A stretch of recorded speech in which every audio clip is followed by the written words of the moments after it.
Good morning everyone. आपका राजकीय महाविद्यालय के यूट्यूब चैनल पर एक बार फिर से स्वागत है। आज के ट्यूटोरियल में हम अध्ययन करेंगे मांग के निर्धारक घटक, डिटर्मिनेंट्स ऑफ डिमांड्स। यानी ऐसे कौन कौन से फैक्टर्स हैं या तत्व हैं जो मांग को प्रभावित करते हैं। मांग के निर्धारक घटक भी नहीं कहा जाता है, या हम कह सकते हैं कि मांग में परिवर्तन के क्या क्या कारण हो सकते हैं, मांग के बढ़ने के या मांग के कम होने के। तो कुछ फैक्टर्स उसके लिए उत्तरदायी होते हैं, उसके बारे में हम स्टडी करेंगे। हालांकि हमने जब मांग और मांग के नियम का अध्ययन किया तो हमने देखा कि कीमत में परिवर्तन के कारण मांग में चेंजेस होते हैं। तो केवल मात्र हम ये नहीं कह सकते कि केवल मूल्य में परिवर्तन के फलस्वरूप ही मांग में परिवर्तन होता है। हाँ ठीक है, मूल्य से होता है, वो उसका निर्धारक घटक है, लेकिन केवल मात्र वो नहीं है। ऐसे बहुत से फैक्टर होते हैं जिसके कारण मांगी गई जो मात्रा होती है या जो मांग है उसमें परिवर्तन होते रहते हैं। मुख्य रूप से जो इसके फैक्टर्स होते हैं वो होती है वस्तु की कीमत, उपभोक्ता की आय, उपभोक्ता की रुचि और प्रतिस्थापन वस्तु मेन फैक्टर्स होते हैं, लेकिन इसके अलावा भी बहुत से फैक्टर्स होते हैं जो इसको प्रभावित करते हैं। आज हम एक एक करके उन सब का अध्ययन करेंगे और साथ में हम देखेंगे कि मांग जो है हम उसको नापते हैं तो उसके दृष्टिकोण कौन कौन से हैं। एक मांग क्यों होगी भी, किसी वस्तु की उपयोगिता होती है इसलिए उसकी मांग की जाती है। तो उनको नापने के दृष्टिकोण कौन कौन से हैं, जो कि मुख्यतः दो दृष्टिकोण थे, उसका भी हम आज इसी चैप्टर में आगे अध्ययन करेंगे। तो एक तो हम देखेंगे कि मांग के निर्धारक घटक कौन से हैं, दूसरा हम करेंगे मांग विश्लेषण के दो दृष्टिकोण या अप्रोचेज ऑफ डिमांड एनालिसिस का। तो जो डिटर्मिनेंट्स होते हैं इनको फैक्टोरियल भी बोला जाता है डिमांड्स का।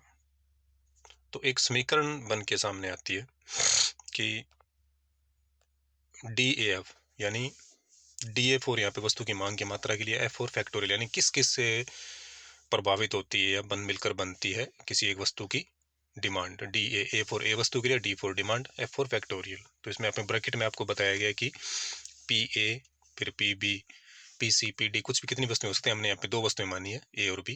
तो PA PB Y T W P इत्यादि ये क्या होते हैं, हम एक एक करके इनको देखते हैं। डी आपको बता दिया क्या है, वस्तु की मांगी गई मात्रा, और उसके फैक्टोरियल क्या होंगे, इससे किससे प्रभावित होंगे। तो पी ए यहाँ पे स्टैंड करता है ए वस्तु की कीमत के लिए, पीबी यहाँ पे है बी वस्तु की कीमत के लिए, वाई यहाँ पर है उपभोक्ता की आय, टी यहाँ पर है उपभोक्ता की रुचि या उसका प्रेफरेंस, डब्ल्यू यहाँ पे है वेदर या सीजन के लिए, मौसम के लिए, और पी फॉर पॉपुलेशन।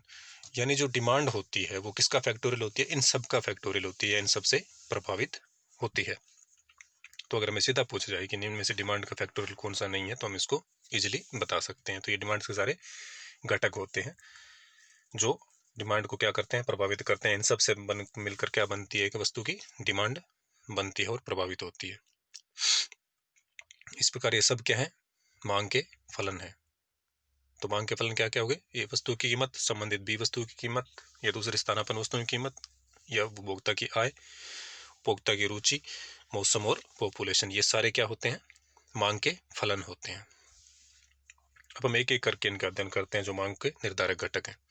पहला आपका आता है कीमत, प्राइस। ये मेन रोल ही होता है, यानी कीमत में चेंज होने से मांग में चेंजेस होता है, जो आप अच्छी तरह पहले समझ चुके हैं। यानी जब वस्तु की कीमत कम होगी तो वस्तु की अधिक मात्रा, और कीमत अधिक होगी तो वस्तु की कम मात्रा मांगी जाएगी। यानी एक तरह से मांग में और कीमत में कैसा संबंध होता है, उल्टा संबंध होता है दोनों में। जरूरी नहीं है कि अनुपातिक हो या एक निश्चित रेशियो के अंदर हो, लेकिन होता उल्टा संबंध है। कुछ अपवादों को हम छोड़ दें तो कौन से अपवाद हैं, जो आपको पीछे के लेक्चर में बता दिए गए हैं। कुछ ऐसी वस्तुएं होती है जिनका कीमत बढ़ने पर भी उनकी क्या होती है, मांग बढ़ जाती है। तो पहला इसका फैक्टोरियल क्या हुआ, कीमत, और साधारण संबंध कैसा होता है मांग में और कीमत में, उल्टा। दूसरा आता है उपभोक्ता की आय, इनकम ऑफ कंज्यूमर। जो किसी वस्तु की मांग है वो उपभोक्ता की आय पर निर्भर करती है। आय अधिक होगी तो साधारण रूप से अगर हम बात करें, अन्य बातें समान रहने पर, अगर आय अधिक होने पर उपभोक्ता अधिक सेवा या वस्तुओं की मांग करेगा, जबकि कम आय होगी तो वो वस्तु या सेवाओं की कम मांग करेगा। तो एक तरह से हमने क्या देखा कि आय परिवर्तन का प्रभाव वस्तुओं की मांग पर अलग अलग होता है। यानी वो वस्तुएं अनिवार्य वस्तु है या वस्तु पर मांगी जाने वाली पर हम कितना व्यय कर रहे हैं, या वो आरामदायक वस्तु है या विलासिता की वस्तु है, इन सब के आधार पर आय का इफेक्ट पड़ता है। साधारण रूप से क्या होता है, आय बढ़ती है तो हम अधिक वस्तुओं की मांग करते हैं और आय कम होती है तो हम कम वस्तुओं की मांग करते हैं। तीसरा जो इसका फलन है या प्रभावित करने वाला तत्व है वो है आपका धन का वितरण, डिस्ट्रीब्यूशन ऑफ वेल्थ।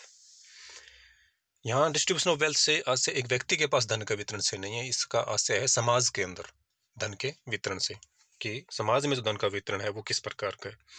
यदि समाज में धन का वितरण समान है, समान होने से क्या है भी लगभग सभी लोगों की आय एक जैसी है, ना ज्यादा गरीब है ना कुछ लोग ज्यादा अमीर है। कई बार क्या होता है 20% लोगों के पास 80% धन होता है और बाकी के 80% लोगों के पास केवल 20% ही धन होता है। तो ये क्या होता है, धन का असमान वितरण होता है।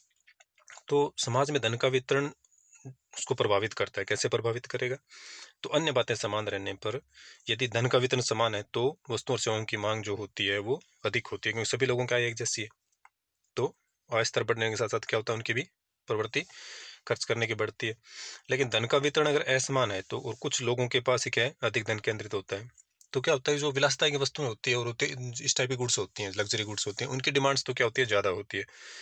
जबकि जो पुअर पीपल होते हैं उनकी परचेजिंग पावर जो होती है वो कम होती है, तो वो क्या करते हैं कम मांग करते हैं, तो मांग क्या होती है कम होती है और लग्जरी गुड्स इनकी मांग क्या होती है ज़्यादा। तो एक वेल्थ का जो डिस्ट्रीब्यूशन है वो क्या इफेक्ट करता है, डिमांड को इफेक्ट करता है या उसको कंसिडर करता है।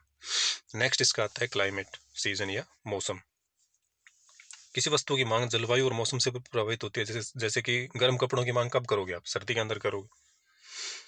गर्म खाद्य पदार्थ है उनकी डिमांड ज़्यादा कब बढ़ेगी, सर्दी के अंदर बढ़ेगी। अब कूलर वगैरह की ऐसी डिमांड कब बढ़ेगी, तो गर्मी के अंदर बढ़ेगी। तो जो मौसम होता है वो भी क्या करता है, डिमांड को प्रभावित करता है।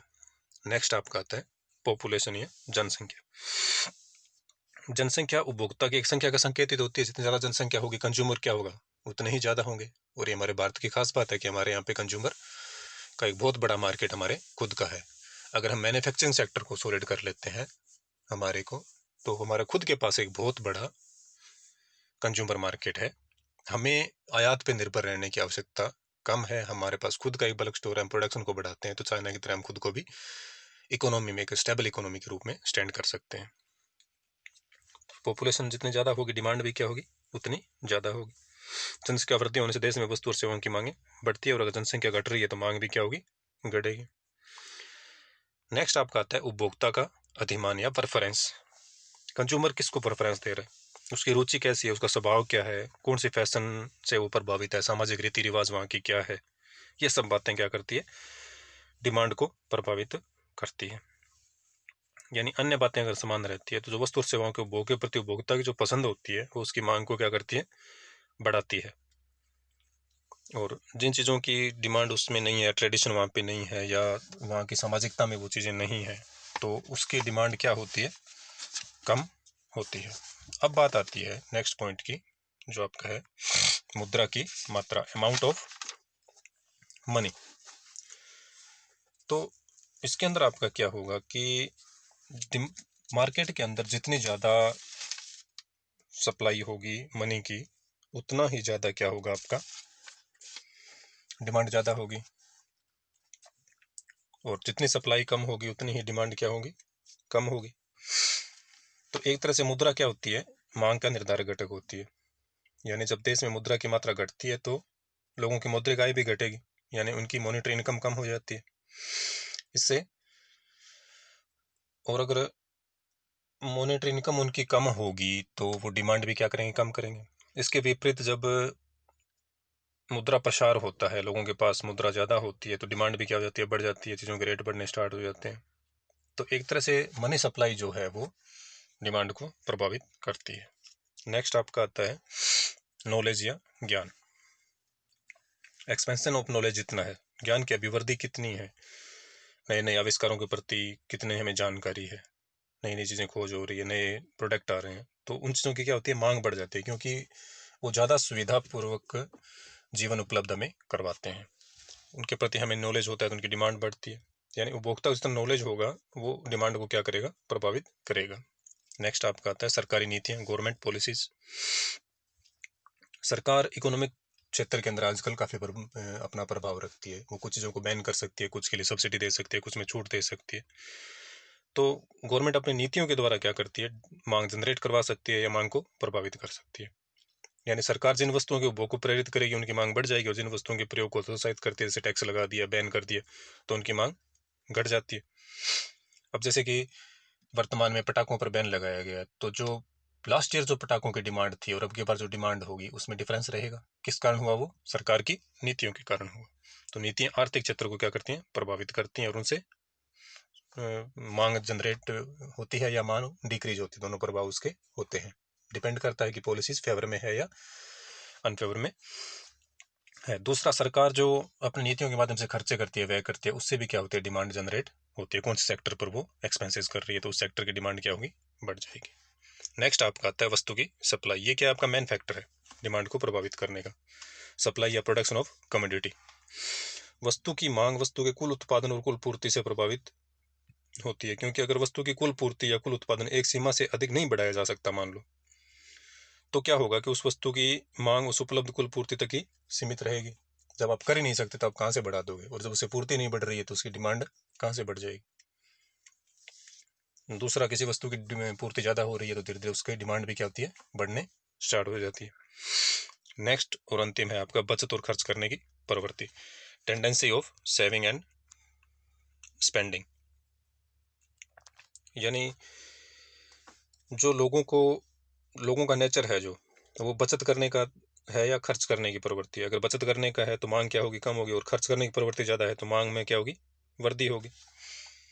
यानी जैसे कि पाश्चात्य संस्कृति की बात की जाए तो वहाँ पे स्पेंडिंग का नेचर ज़्यादा होता है, और हमारे यहाँ पे सेविंग का नेचर ज़्यादा है। स्पेंडिंग का नेचर ज़्यादा होगा तो ज़्यादा डिमांड क्रिएट होगी। स्पेंड किस पे करोगे? कुछ ना कुछ परचेज करोगे, या तो गुड्स परचेज करोगे या सर्विस परचेज करोगे।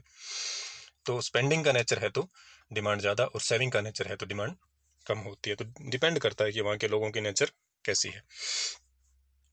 इसके अलावा जैसे व्यापार की स्थिति हो गई, ट्रेड कंडीशंस कैसी हैं। बीच में एक पॉइंट छूट गया था आपका, 7 नंबर पॉइंट, व्यापार की स्थिति कैसी है। तो व्यापार की जो स्थिति होती है वो, जैसे व्यापारिक दशाओं के परिवर्तन से मांग प्रभावित होती है। जैसे मंदी की टाइम है तो वस्तुओं की मांग क्या होती है? घट जाती है। और तेजी या बूम है तो क्या होगा? मांग बढ़ जाएगी। तो ये सारी चीज़ें क्या होती है? व्यापार की स्थिति के अनुसार भी मांग क्या होती है? प्रभावित होती है। नेक्स्ट आपका था संबंधित वस्तुओं की कीमतें, प्राइस ऑफ रिलेटेड गुड्स। ये 2 पॉइंट बीच में रह गए थे। संबंधित वस्तुओं की कीमतें कैसे प्रभावित करती हैं? कि रिलेटेड गुड्स जो होती हैं, जैसे स्थानापन्न वस्तु होगी, पूरक वस्तुएं होगी, तो इनकी कीमत में अगर वृद्धि होती है या कमी होती है तो ये मेन गुड्स की जो मांग है उसको प्रभावित करती हैं। अब जैसे कि पूरक वस्तुएं हैं, पूरक वस्तुओं की साथ वाली वस्तु है, कोई 2 वस्तुएं जैसे पेन ऐसे ही, तो एक की कीमत बढ़ती है तो दूसरे की मांग भी क्या हो जाती है? कम हो जाती है। जबकि प्रतियोगी या स्थानापन्न वस्तुएं होती है, प्रतिस्थापन वस्तुएं होती है, उसमें एक की कीमत में वृद्धि होती है तो दूसरे की डिमांड बढ़ जाती है, क्योंकि वो एक दूसरे को प्रतिस्थापित कर सकती हैं। तो उपभोक्ता क्या करता है? जो महंगी हुई है उसको छोड़ देगा, जो सस्ती है उसको यूज कर लेगा, क्योंकि दोनों वस्तुएं उसको एक जैसी संतुष्टि प्रदान कर रही है तकरीबन। जबकि पूरक वस्तुओं के संबंध में क्या होगा? दोनों वस्तुएं एक साथ यूज होती हैं, उनको पूरक वस्तुएं बोला जाता है। तो जब पूरक वस्तु का आप यूज कर रहे हैं तो उसमें अगर एक चीज की कीमत बढ़ रही है तो वो दूसरे की मांग को भी क्या करती है? कम कर देती है। तो ये थे सारे कारक जो किसको प्रभावित करते हैं? आपके मांग को प्रभावित करते हैं। कौन कौन से देखे हमने? कीमत, उपभोक्ता की आय, धन का वितरण, मौसम, जनसंख्या, उपभोक्ता का डिमांड, व्यापार की स्थिति, संबंधित वस्तुओं की कीमतें, मुद्रा की मात्रा, ज्ञान, सरकारी नीतियां, वस्तु की पूर्ति और खर्च या बचत करने की प्रवृत्ति। ये सारे तत्व मिलकर क्या करते हैं? मांग को निर्धारित करते हैं। अब हम बात करते हैं मांग विश्लेषण के दृष्टिकोण की, अप्रोचेज ऑफ डिमांड एनालिसिस। मांग विश्लेषण के दृष्टिकोण, मेनली जो मांग विश्लेषण के दृष्टिकोण है, जो विचारधाराएं हैं, वो 2 तरह की हैं। पहली विचारधारा है उपयोगिता दृष्टिकोण, यूटिलिटी अप्रोच, जो कि मार्शल और उसके जो समर्थक अर्थशास्त्री थे उन्होंने ये विश्लेषण प्रस्तुत किया था, मांग विश्लेषण का उपयोगिता दृष्टिकोण। ये क्या कहता है कि उपयोगिता को मुद्रा रूपी मापदंड से मापा जा सकता है। इस दृष्टिकोण के अनुसार ये कहता है कि उपयोगिता क्या है? मापनीय है, और उसको मुद्रा में मापा जा सकता है। उपयोगिता मापनीय है, ये कहता है। ये गणनावाचक दृष्टिकोण था कि हम बता सकते हैं कि कितनी हमें संतुष्टि मिल रही है। मुद्रा रूपी मापदंड के अंदर माप के हम उसकी क्या कर सकते हैं? गणना कर सकते हैं। गणनावाचक विश्लेषण या कार्डिनल जो विश्लेषण है, ये एक तरह से क्या है? गणनावाचक विश्लेषण उन्होंने इसको बताया था। इसके अंदर हम किसका अध्ययन करते हैं? मेनली सीमांत उपयोगिता, कुल उपयोगिता, सीमांत उपयोगिता, आज नियम, ये सारी जो चीजें आती है वो किसके अंदर अध्ययन करते हैं? उपयोगितावाचक जो दृष्टिकोण है उसके अंदर, यूटिलिटी अप्रोच ऑफ डिमांड। किसने इसको प्रस्तुत किया था? मार्शल और उसके समर्थकों ने। इन्होंने क्या कहा था कि उपयोगिता मुद्रा रूपी मापदंड से मापी जा सकती है, ये मापनीय है, और ये गणनावाचक विश्लेषण उन्होंने प्रस्तुत किया था। अब कुछ अर्थशास्त्रों ने इसके अंदर कमियां बताई कि उपयोगिता को आप कैसे माप सकते हैं, आप कैसे बता सकते हैं कि एक गिलास से आपको 10 संतुष्टि मिली है, 20 संतुष्टि मिली, ये गणनावाचक नहीं है, ये कहते हैं। तो इन्होंने दूसरा दृष्टिकोण पेश किया, ये था आपका तटस्थावक्र विश्लेषण या दृष्टिकोण, इनडिफरेंस एनालिसिस अप्रोच। इनडिफरेंस का जो हमने पीछे के लेक्चर में अध्ययन किया था, दूसरी अप्रोच कौन सी थी? तटस्थावक्र विश्लेषण की थी। ये किन्होंने किया? ये जो प्रमुख अर्थशास्त्री थे वो थे पेरेटो, एलन हिक्स और उनके समर्थक जो अर्थशास्त्री थे, उन्होंने उपयोगितावाचक दृष्टिकोण था उसका खंडन किया। उन्होंने क्या कहा कि उसके जो एक नया दृष्टिकोण है वो दृष्टिकोण है प्राथमिकता बेस्ड दृष्टिकोण, इन्होंने पेश किया। एक तरह से प्रेफरेंस अप्रोच उन्होंने पेश किया, अधिमान या क्रमवाचक दृष्टिकोण इन्होंने पेश किया। इन्होंने कहा था कि इसको गणनावाचक दृष्टिकोण नहीं हो सकता, इसकी गणना नहीं की जा सकती, इसको क्रम प्रदान किया जा सकता है। जो तटस्थावक्र विश्लेषण दृष्टिकोण है ये क्या कहता है कि उपयोगिता को आप क्रम प्रदान कर सकते हैं कि आपको चाय से ज्यादा संतुष्टि मिली है या कॉफी से। आप 1 नंबर चाय को दे सकते हैं, 2 नंबर कॉफी को दे सकते हैं, 3 नंबर आप पानी को दे सकते हैं, लेकिन आप ये नहीं बता सकते कि चाय से 20 संतुष्टि मिली, कॉफी से 30 संतुष्टि मिली या पानी से 5 संतुष्टि मिली, ऐसे नहीं। आप क्रम दीजिए कि ये वस्तु मेरे को इससे ज्यादा पसंद है। तो ये दृष्टिकोण क्या था? प्रेफरेंस अप्रोच थी एक तरह से, या क्रमवाचक दृष्टिकोण था। ऑर्डिनल वो कौन सा था आपका? कार्डिनल अप्रोच, ये थी आपकी ऑर्डिनल अप्रोच। क्रमवाचक दृष्टिकोण और जो उपयोगिता दृष्टिकोण है उसको क्या कहता? गणनावाचक दृष्टिकोण। ये सिद्धांत क्या कहता है? तटस्थावक्र वाला अप्रोच जो है ये कहता है कि उपयोगिता व्यक्तिक और एक मनोवैज्ञानिक धारणा है, ठीक है। इसलिए क्या है, परिवर्तनशील भी होती है, क्योंकि मनोवैज्ञानिक और व्यक्ति का नेचर कैसा होता है? परिवर्तनशील होता है। तो वो कहते हैं कि जब व्यक्ति का मनोविज्ञान उसका और उसकी व्यक्ति की सोच परिवर्तनशील है तो उपयोगिता को आप कैसे माप सकते हैं? तो उपयोगिता को मापना क्या है? कठिन है। वो कहते हैं कि उपयोगिता मापनीय नहीं है जब किसकी तुलना की जा सकती है, यानी ये मापनीय नहीं होकर तुलनीय है। अतः इन्होंने कौन सा दृष्टिकोण दिया? प्रेफरेंस अप्रोच या ऑर्डिनल अप्रोच या क्रमवाचक दृष्टिकोण पेश किया। तो मांग को नापने के विश्लेषण के 2 दृष्टिकोण कौन कौन से? उपयोगिता दृष्टिकोण और तटस्थावक्र दृष्टिकोण, utility approach and indifference curve approach. पहला सिद्धांत जो है वो क्या कहता है? गणनावाचक है, जबकि दूसरा सिद्धांत क्या कहता है? क्रमवाचक है। यानी पहला सिद्धांत कहता है ऑर्डिनल कार्डिनल अप्रोच और सेकंड सिद्धांत कहता है ऑर्डिनल अप्रोच के बारे में। पहला सिद्धांत कहता है कि उपयोगिता मापनीय है, जबकि दूसरा कहता है मापनीय नहीं बल्कि तुलनीय है, इसकी तुलना की जा सकती है या क्रम प्रदान किया जा सकता है। ये दोनों के अंदर मेजर डिफरेंस है। शॉर्ट क्वेश्चन के अंदर कई बार आपसे ये पूछ लिया जाता है कि अप्रोचेज ऑफ डिमांड एनालिसिस क्या क्या है, तो आपकी कौन कौन सी हैं? 2 हैं। आज के लेक्चर के लिए इतना ही। Thank you, have a nice day.